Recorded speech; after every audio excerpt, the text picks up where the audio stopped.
I'm Nexi here and welcome to Train Insane, a video series that will teach you how to fly your FPV drone and how to exceed your peers in doing so.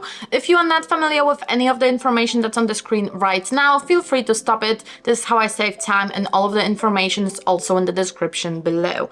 Thank you very much to the sponsors of this video, Turvo, FPV24 and Tattoo, as well as the smallest sponsors that you can see on the bottom of the screen right now. And thank you, Boner FPV, for creating this track so we can train on it. Today we're going to be learning about a wide slalom. If you want to learn about a normal slalom, so in which an obstacle is one by one by one, not farther away from each other, then there is a separate video for it. I'm going to leave you the link to it down below. But in this one, we're going to go a little bit farther away. This is better probably for freestyle and cinematic pilots, but there's also such an obstacle on racing. So something for everyone. Now, without further ado, let's go. So let me start with how this track actually looks like. It's pretty easy. There's 2 gates, 4 flags, as you can see on the presented picture. Nothing too hard.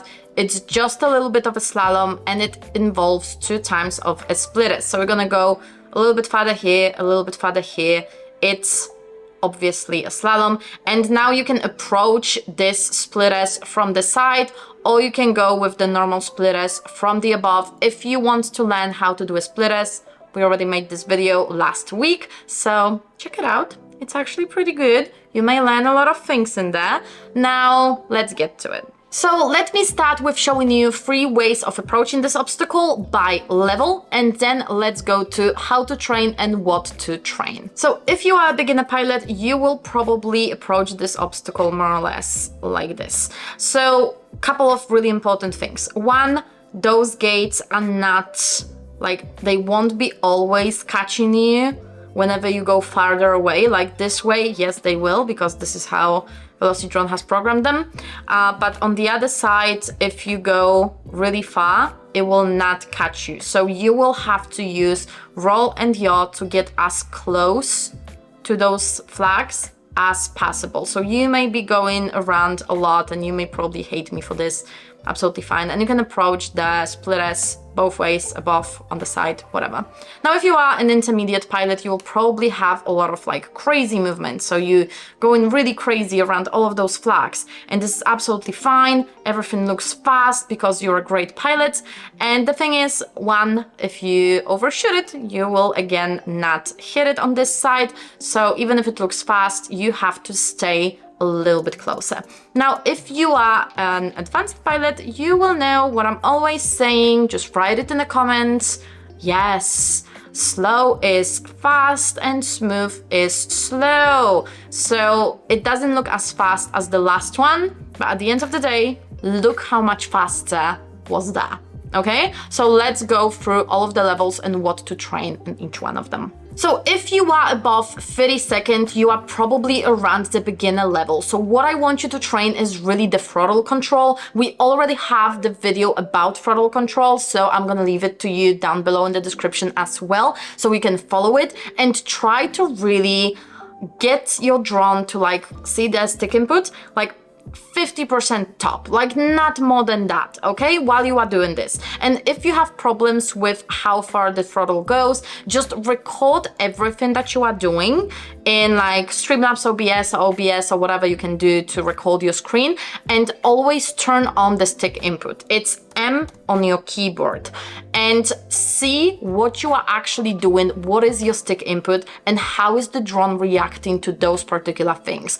All you have to do really to go through this track is roll and yaw. This is all you need, really, and just try to keep throttle and pitch at the same type of a level. I know it's hard because you move those 2 sticks all the time, I understand, but just try to train it as much as possible. Now, if you are below 30 seconds, but above like 20 seconds, yeah, 30-20 is gonna be an intermediate level. And I want you to focus on going a little bit slower, but smoother. So I don't want you to go super fast, you know, doing all the things in here, like, no. We want to go smooth. We want to use around 30% of our stick input, not really more than that, and just try to go extremely smooth. You don't want to do this type of a movement. you want to do this type of a movement.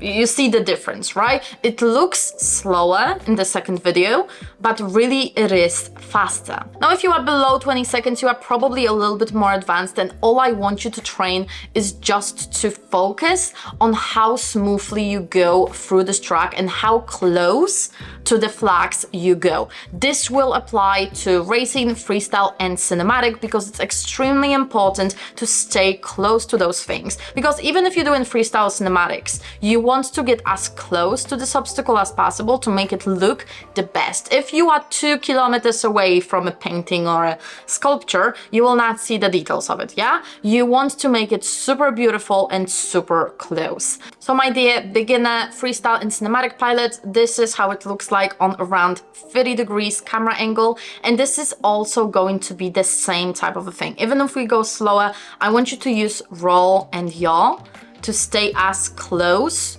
to those flags as possible. See? So it's pretty nice, smooth movement, not any, like crazy stuff. No, we want to do smooth and nice movement. Now, if you are really a cinematic pilot, let's say that those are sculptures or trees or something, you want to add a little bit more yaw into the whole movement to kind of go around the thing. Like, look at this.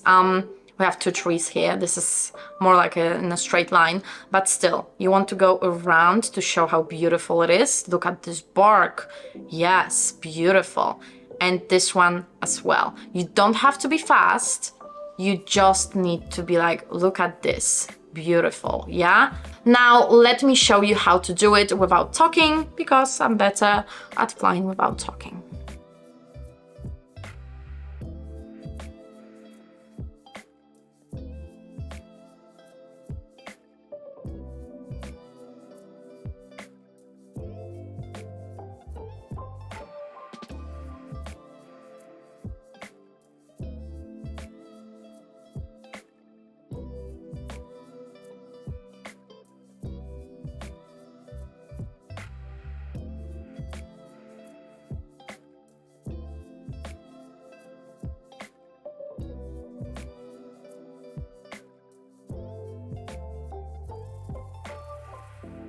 Okay, I know this track may actually mess up with your brain a little bit because there's a lot of things moving. So give yourself a break every once in a while. Don't do it for way too long, okay?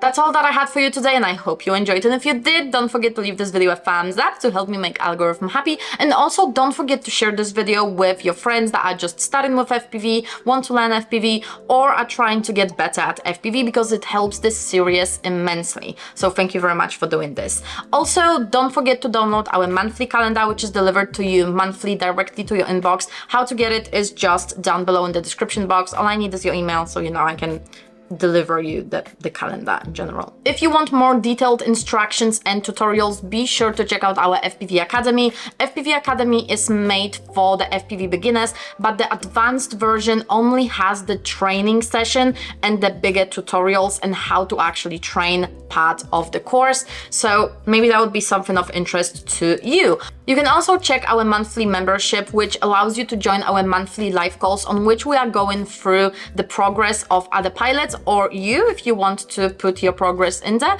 and just get really curated feedback, not only from me, but also from other people. Again, thank you very much for watching. Don't forget to subscribe so you will not miss out on any of the other Train Insane videos, and I'm gonna see you in the next one. Stay awesome, fam.